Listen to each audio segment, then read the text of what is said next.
Halo teman-teman, kali ini kita akan membahas film yang menceritakan tentang kisah seorang remaja Australia bernama Julian Assange yang menjadi buronan karena seringnya melakukan peretasan sistem lewat saluran telepon. Puncaknya yaitu ketika dia berhasil meretas Milnet, jaringan khusus militer Amerika Serikat, dan mengetahui rahasia besar hingga akhirnya ditangkap oleh kepolisian Melbourne. Cerita tentang kehidupan Julian Assange ini kemudian diangkat menjadi sebuah film kisah nyata berjudul Underground: The Julian Assange Story yang dirilis pada tahun 2012. Daripada membuat kalian semakin penasaran, langsung saja ke alur ceritanya.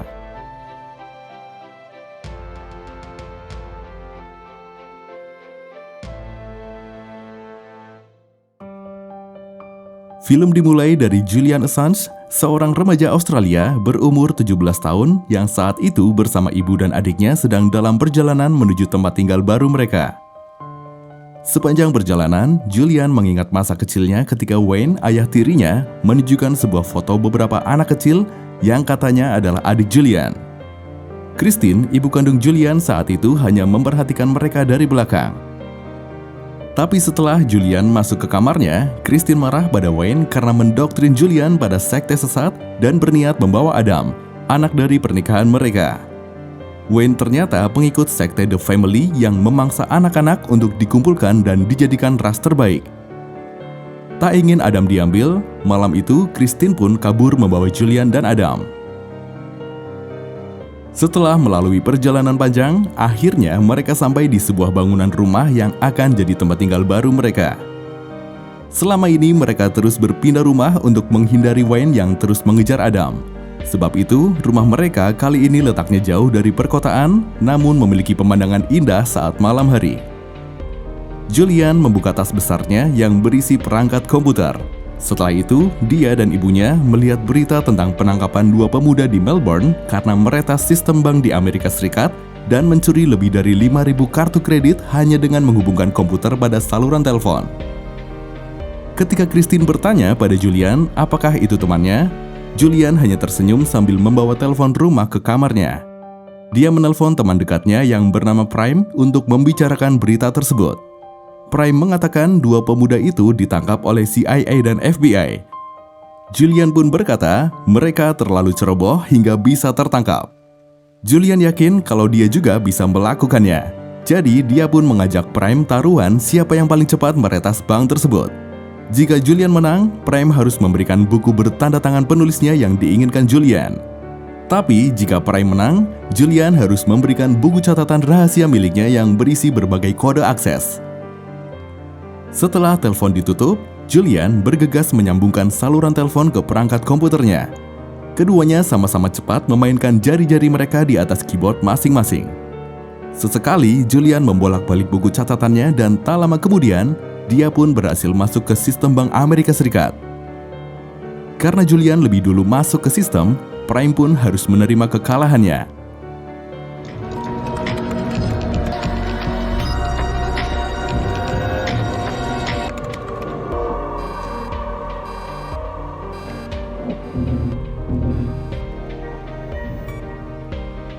Di saat yang sama, satuan khusus polisi Melbourne yang diberi nama Weather tengah bingung dengan banyak kasus peretasan. Kebingungan mereka dikarenakan tidak ada yang benar-benar paham tentang IT, sehingga sulit untuk mencari petunjuk pelaku. Terlebih lagi, diketahui kalau pelaku hanya masuk ke sistem untuk melihat-lihat tanpa mencuri data apapun. Jadi mereka tak memiliki hal yang bisa dilacak. Hari berikutnya, ketika Julian pergi ke stasiun, dia bertemu dengan seorang perempuan bernama Elektra. Singkat cerita, mereka pun akhirnya pergi bersama. Julian mengajaknya pergi ke komputer market di mana orang-orang biasa datang untuk membeli berbagai alat elektronik bekas atau membeli komponennya saja. Di sana, dia bertemu dengan teman dekatnya yang lain yaitu Trax. Setelah membeli barang yang dia perlukan, Julian, Elektra, dan juga Trax pergi menemui Prime untuk mengambil buku yang dia menangkan dari taruhan sebelumnya. Prime yang kalah mengajak Julian bertanding lagi meretas panggilan internasional. Namun Julian menjawab bahwa dia sedang berpikir untuk meretas sistem militer Amerika Serikat. Elektra tidak paham dengan apa yang Julian dan teman-temannya bicarakan. Namun dia yakin mereka sedang melakukan sesuatu yang disembunyikan. Setelah itu, Julian membawa Elektra pulang ke rumahnya. Kebetulan saat itu tak ada orang di rumah. Sambil mengamati setiap dekorasi rumah, Elektra kemudian masuk ke kamar Julian dan langsung membuka pakaiannya. Tentu saja, Julian mengikuti alur yang sudah Elektra buat. Selesai berhubungan intim, Julian sibuk mengotak-atik perangkat komputernya. Lalu tiba-tiba Adam membuka pintu kamarnya. Mereka pun kaget karena baik Julian atau Elektra belum ada yang berpakaian lengkap. Adam langsung berteriak memanggil ibunya, memberitahu ada perempuan bugil di kamar Julian. Ketika Christine datang, Julian pun memperkenalkan Elektra. Dia berbohong mengatakan kalau dia bertemu dengan Elektra di kampus. Hari itu, tim Satuan Weather kedatangan anggota baru yang ahli dalam bidang IT untuk membantu menangkap pelaku peretasan. Anggota baru tersebut bernama Johnny. Saat itu, Johnny langsung memperlihatkan bagaimana para pelaku meretas menggunakan komputer yang dihubungkan dengan saluran telepon. Johnny menjelaskan bahwa setelah komputernya terhubung dengan komputer lain yang akan diretas, maka muncul tampilan di mana hacker dan pemilik komputer bisa berkirim pesan. Namun, untuk bisa mengakses seluruh data serta sistem yang terhubung di dalam komputer target, hacker membutuhkan password yang tepat. Hingga malam, Elektra masih bertahan di kamar Julian, sementara Julian sibuk dengan komputernya. Elektra melihat-lihat buku yang berisi tempat-tempat yang ingin Julian kunjungi. Elektra berkata kalau dia ingin pergi ke Tristan da Cunha, salah satu tempat terpencil di bumi. Julian kemudian berkata bahwa ketika dia meretas komputer, dia berjalan-jalan sepanjang waktu. Dia bisa berjalan-jalan hanya dengan duduk di kamarnya, kemanapun dan kapanpun. Julian kemudian meminta Elektra melihat keluar jendela, lalu memilih salah satu sudut kota. Setelah Elektra melihat tempatnya, Julian langsung memadamkan listrik di tempat tersebut. Elektra sangat terkesan dengan kemampuan Julian. Sesaat kemudian, mereka semua dikejutkan dengan kedatangan Wayne yang ingin mengambil Adam. Christine begitu panik, dia segera memanggil Julian untuk pergi bersama. Tapi Julian menolak, dia tidak ingin kabur lagi dari ayah tirinya itu. Julian pun keluar untuk mengusir Wayne dari rumah mereka. Dengan lantang, dia berkata pada Wayne bahwa dia, ibu dan adiknya tidak akan bersembunyi lagi. Julian mengancam akan membunuhnya jika masih berani mendekat untuk mengambil Adam. Melihat sorot mata Julian yang begitu marah, Wayne pun pergi dari sana, tapi dia menegaskan kalau dia akan datang lagi untuk mengambil Adam. Julian melihat banyak anak kecil di dalam mobil yang Wayne bawa. Dia merasa khawatir pada anak-anak itu, tapi dia tidak bisa melakukan apapun. Esoknya, Detektif Ken bersama Johnny datang ke Central Telephone Melbourne. Petugas di sana memberitahu bahwa semua alat yang ada di sana adalah mainframe yang mengendalikan sekitar 68.000 saluran telepon. Detektif Ken pun bingung, bagaimana caranya menemukan siapa yang berada dalam jaringan telepon tadi malam dengan Amerika. Petugas selalu menjawab, untuk mengetahui itu hanya bisa dilakukan dengan cara manual, yaitu dengan mendengarkan satu persatu setiap saluran yang ada. Cara tersebut tentu tidak masuk akal bagi Detektif Ken.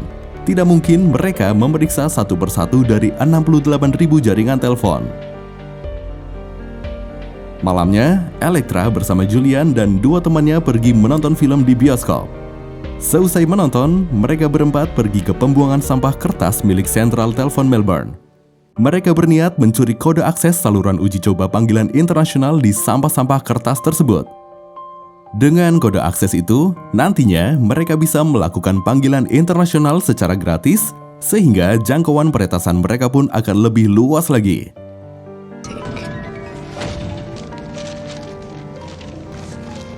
What? We're in a metal container full of paper. I think we found what we need.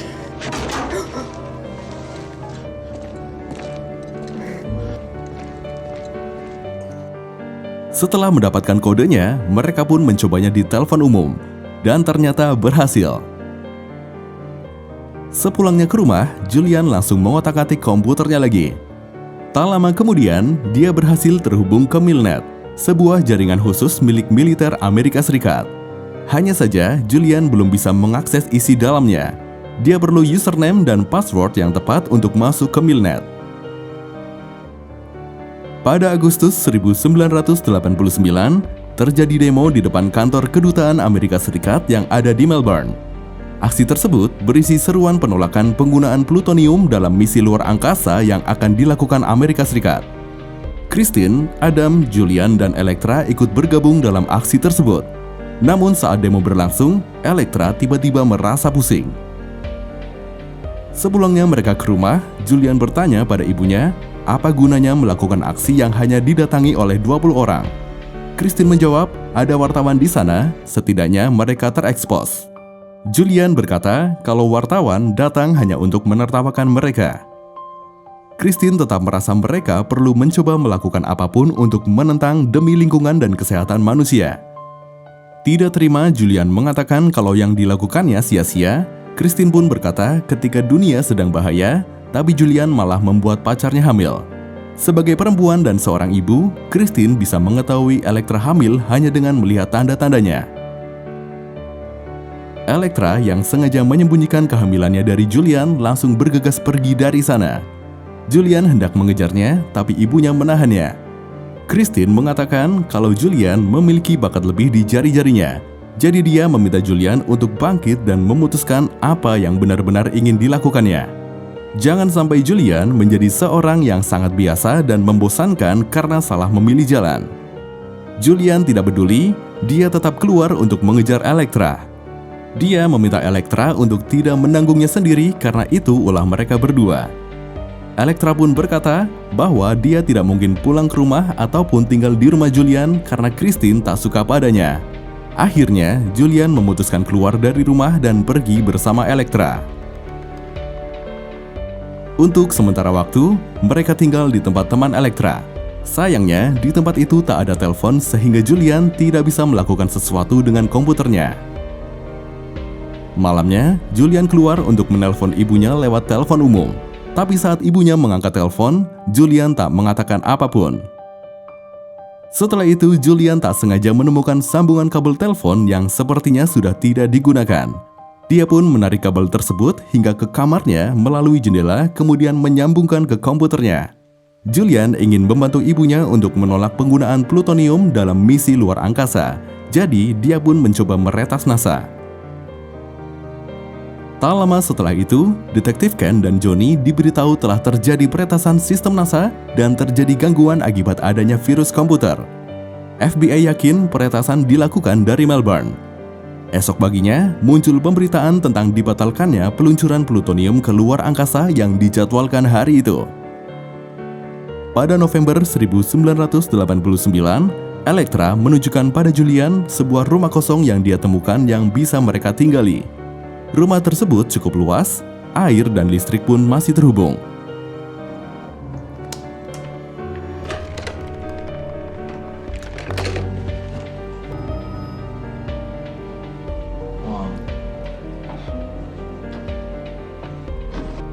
Di saat yang sama, Johnny baru saja selesai membuat sebuah chip yang bisa memindai saluran telepon dan mengidentifikasi komputer yang terhubung satu sama lain.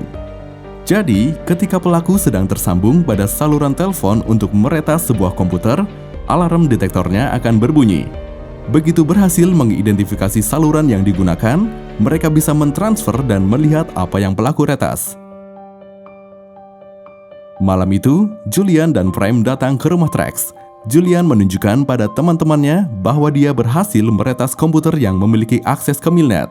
Tapi sayangnya dia belum bisa masuk ke sistem tersebut karena belum menemukan username yang pas. Julian berkata bahwa dia sudah mencoba berbagai nama orang Amerika yang bisa dia pikirkan, namun tak ada yang berhasil. Karena saat itu Julian sedang mengakses saluran telepon untuk masuk ke Milnet, alarm detektor yang Johnny pasang pun berbunyi. Meskipun Johnny bisa mentransferkan apa yang Julian akses ke komputernya, tapi Julian telah melindungi dengan kode enkripsi sehingga Johnny tak bisa melihatnya. Julian terus berusaha mencari username yang pas dibantu oleh Prime. Awalnya, Trax berusaha menghentikan mereka karena dia rasa hal tersebut berbahaya. Tapi akhirnya dia mengusulkan sebuah nama yang ternyata cocok sebagai username.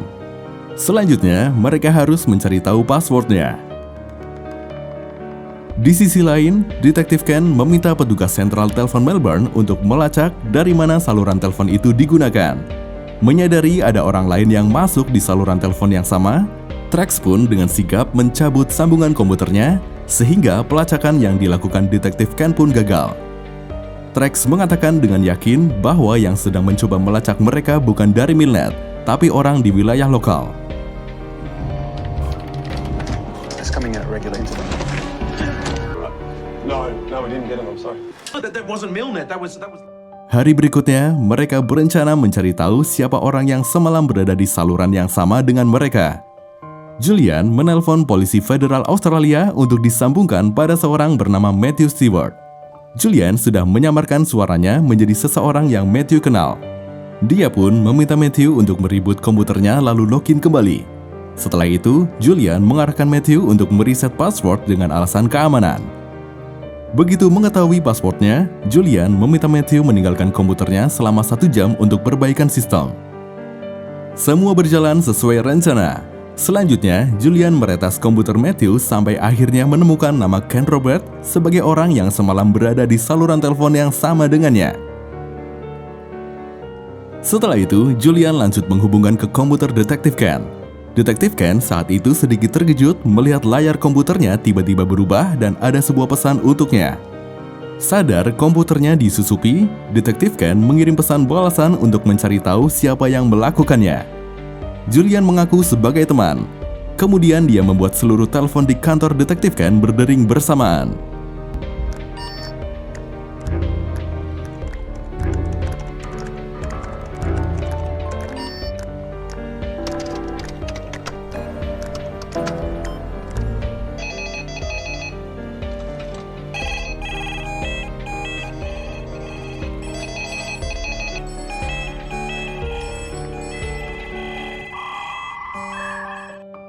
Esoknya, Julian mendapat kabar kalau Wayne mendatangi Adam di sekolah sehingga Christine menelpon polisi. Mereka sudah sering melaporkan Wayne pada polisi, namun tidak pernah ada tindak lanjut dengan alasan Adam anak Wayne sendiri. Saat itu, Julian yang terburu-buru ke rumah ibunya langsung membantu menjelaskan pada polisi bahwa Wayne penganut sekte The Family yang mengurung anak-anak. Julian sudah muak dengan polisi yang selalu mengatakan akan berusaha sebisa mungkin untuk melindungi mereka. Khawatir Wayne akan datang lagi, Julian pun mengajak ibu dan adiknya untuk tinggal di rumahnya bersama Elektra. Mulai sejak itu, sikap Christine pada Elektra pun berubah jadi lebih baik. Hingga larut malam, Julian terus sibuk dengan komputernya. Elektra mengajaknya untuk tidur, tapi Julian masih ingin mencari password yang tepat untuk masuk ke Milnet. Dia menggunakan sistem yang secara otomatis mencari kata bahasa Inggris untuk dicoba sebagai password. Karena komputernya terlalu lambat, Julian bersama Prem dan Trax pergi ke Fakultas Ilmu Komputer Universitas Melbourne agar bisa menggunakan komputer yang lebih cepat. Selama Julian dan Prem di lab komputer, Trax berjaga di luar untuk mengalihkan perhatian security. Mereka semua hampir saja tertangkap, tetapi mereka berhasil kabur dan Julian pun mendapat passwordnya.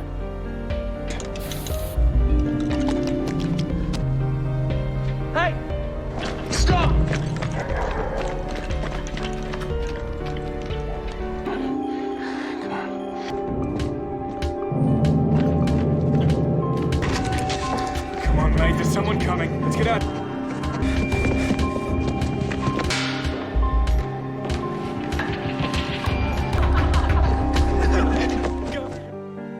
Setibanya di rumah, Julian langsung bergegas pergi lagi karena ternyata Elektra sedang dalam proses persalinan. Dengan begitu, Julian menjadi seorang ayah di usianya yang masih 17 tahun. Esoknya, Detektif Ken dan Johnny datang ke Universitas Melbourne melakukan penyelidikan.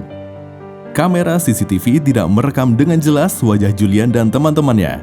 Namun, Detektif Ken menemukan topi milik Trax yang tak sengaja terjatuh. Dengan itu, dia memperkirakan pelaku memiliki lingkar kepala yang besar. Julian dan keluarganya baru saja pulang dari rumah sakit. Kemudian mereka melihat pemberitaan di televisi tentang Wayne yang tertangkap dengan 12 anak yang akan segera dibebaskan. Berita tersebut membuat Christine dan Julian merasa lega. Kantor polisi Melbourne hari itu kedatangan CIA yang juga sedang mengejar para peretas.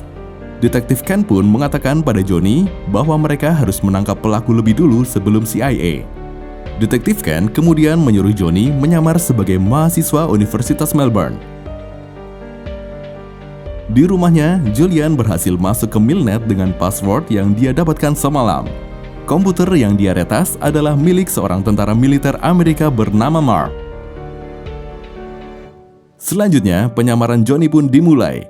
Mereka mendapatkan foto Julian, Prime, dan Trax. Johnny kemudian pergi ke komputer market. Di sana dia berinteraksi dengan Trax dengan berpura-pura bertanya soal barang elektronik. Namun Trax tiba-tiba memberitahu kalau dia sudah pernah meretas Telekom. Johnny melaporkan itu semua pada Detektif Ken. Mengingat topi yang mereka temukan berukuran besar, mereka pun menargetkan Trax untuk diselidiki. Johnny diam-diam masuk ke rumah Trax untuk memasang alat penyadap. Di lain sisi, Elektra mulai bosan dengan Prime dan Trax yang selalu datang setiap hari ke rumahnya. Dia bosan melihat mereka bertiga terus berkutat pada komputer sepanjang waktu. Julian memberitahu Prime dan Trax bahwa setelah dia masuk ke Milnet, dia mendapat informasi kalau militer Amerika Serikat sedang membangun pangkalan militer dan mengirim pasukan ke Timur Tengah. Dia yakin militer Amerika Serikat merencanakan sesuatu. Prime pikir informasi itu cukup untuk mereka melakukan sesuatu. Namun Julian merasa perlu mencari tahu informasi penting yang lainnya lagi. Malam itu, sekali lagi Julian begadang menelusuri setiap data yang ada di Milnet. Suatu pagi, Trax merasa aneh mainan di mejanya ada yang jatuh. Dia pun memeriksa telepon rumahnya dan menemukan alat penyadap di dalamnya. Sadar dirinya sedang diintai, Trax merasa begitu takut. Lewat telepon umum, Trax memberitahu Julian bahwa mereka mungkin akan segera ketahuan. Julian menenangkan Trax, dia janji akan berhati-hati. Seketika itu juga, Julian kembali meretas komputer Detektif Ken untuk bertanya mengapa Detektif Ken memburunya. Detektif Ken membalas karena dia melanggar hukum. Johnny meminta Detektif Ken terus berbalas pesan agar bisa melacak lokasinya. Julian membalas, memberitahukan kalau dia hanya subversif internasional. Dia tidak mencuri atau membahayakan apapun dan hanya akan mengungkap kebenaran. Johnny kemudian memberitahu kalau dia berhasil melacak alamatnya, tapi ternyata itu alamat rumah Detektif Ken. Julian tersenyum seolah sudah tahu hal itu akan terjadi. Selanjutnya, Elektra bertanya mengapa Julian melakukan itu semua. Julian menjawab, selama 9 tahun, dia, ibu dan adiknya berpindah dari satu tempat ke tempat lainnya untuk bersembunyi dari sekte The Family. Sepanjang waktu dia tak tahu apa yang bisa dia lakukan. Namun kini dia tahu apa yang ingin dilakukannya. Julian lalu pergi menemui seorang wartawan untuk mempublikasikan tentang rahasia militer Amerika Serikat. Wartawan tersebut kaget dengan bukti yang Julian bawa, namun dia menolak untuk menulis berita tentang hal tersebut.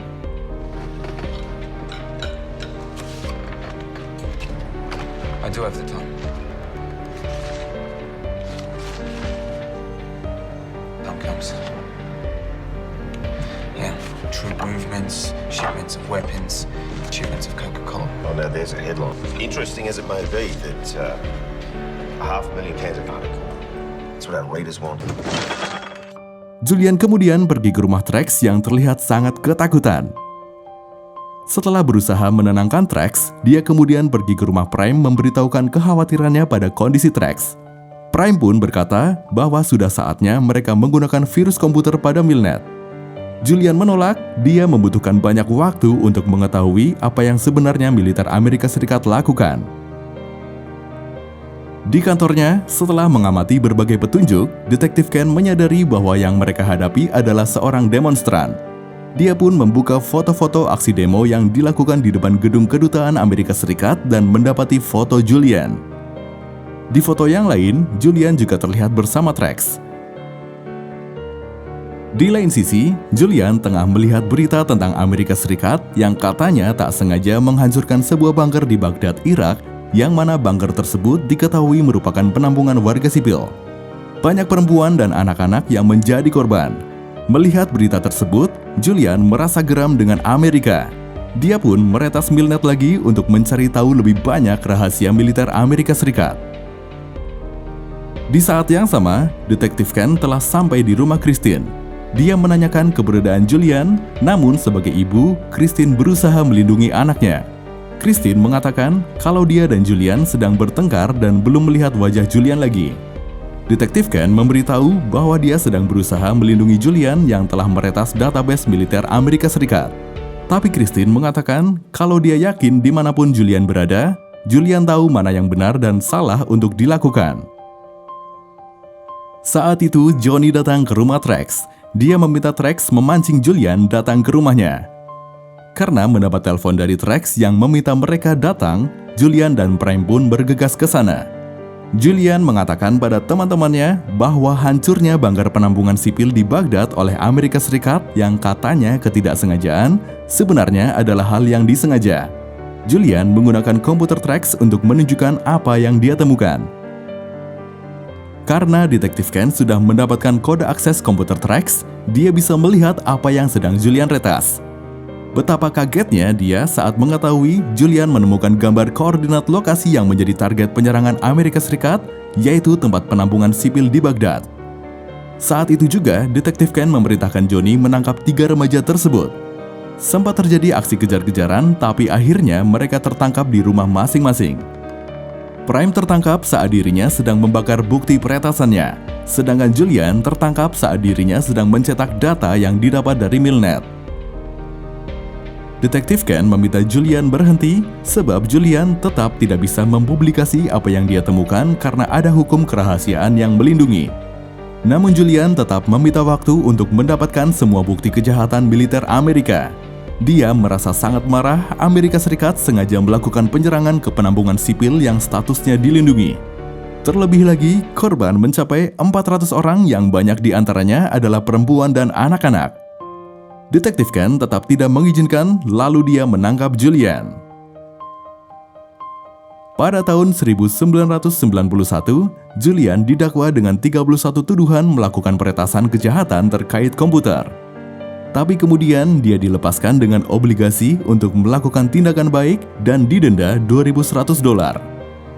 Hakim menyatakan bahwa Julian akan dipenjara hingga 10 tahun jika bukan karena ekstensi nomaden yang dia dan ibunya terpaksa emban. Pada tahun 1992, World Wide Web diluncurkan. Kemudian di dekade selanjutnya, Julian menjalani kehidupan sebagai single father. Pada tahun 2006, Julian membentuk WikiLeaks. Seperti itulah kisah seorang remaja Australia bernama Julian Assange yang menjadi buronan karena seringnya melakukan peretasan sistem lewat saluran telepon. Terima kasih dan sampai jumpa di alur cerita selanjutnya.